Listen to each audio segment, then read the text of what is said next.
Jennifer. My name is Jennifer. I'm 44 years old. I'm in Alcoholics Anonymous now, and I'm celebrating 6 years clean and sober. In AA, we share from our own experience, strength, and hope. So that's what I'll do here tonight. I was arrested for the first time in my life when I was 36 years old. I started drinking and drugging at a very young age. I grew up with a lot of physical and sexual and mental abuse in my family and outside of my family. All of the women I met at Lowell that I can think of had a drug or alcohol problem, and most of them had been sexually abused or abused growing up in some way, shape, or form. At 36 years old, I started to steal to support my habit. I got into the harder drugs. I remember very well the day I was arrested. I looked back as I was being handcuffed at my house, and my kids were in the window watching me be taken away, and my dog was also looking out the window. But they put the handcuffs on me that day, and I wouldn't come home for 2.5 years. My first day in prison was the worst day of my life. I remember shivering cold and taking a scalding hot shower with lice shampoo and giving ill-fitting clothes. I was also given a pair of generic Crocs that had no traction on the bottom, so when we had to go to pill line or chow hall in the rain, we would slip, and a lot of women fell down and hurt themselves.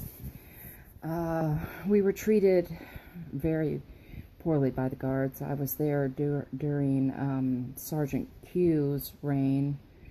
He was very abusive. He would walk up behind you and scream and scare the life out of you. He seemed to get a kick out of that. I remember one of the guards telling a woman if she didn't walk faster, he would punch her in the ovaries.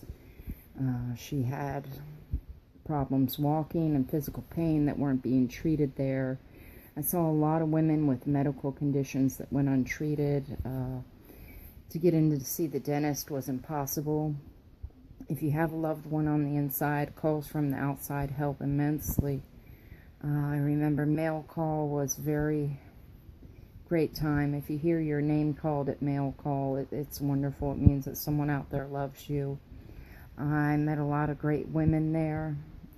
I always think of them as someone's mother, someone's daughter, and I think of them all the time. My heart really goes out to them. I received no programs for education or preparation for my release. I was at the work camp for quite some time, and all summer I pushed a very old heavy push mower. We would run out of water to drink, but I started looking at why I was in prison, what I had done to get there. And luckily I picked up an Alcoholics Anonymous 12 and 12, which literature and books are hard to come by. I think I got 2 books a week from the library. But everything I read in that Alcoholics Anonymous 12 and 12 described me very well. My life had become unmanageable and out of control. I sought out the support of Alcoholics Anonymous when I was released, and it was a terrible experience. I see a lot of women were just neglected medically and abused, and it's just not fair. It's to do your time is one thing, but to be abused while you're there and neglected is a completely different story.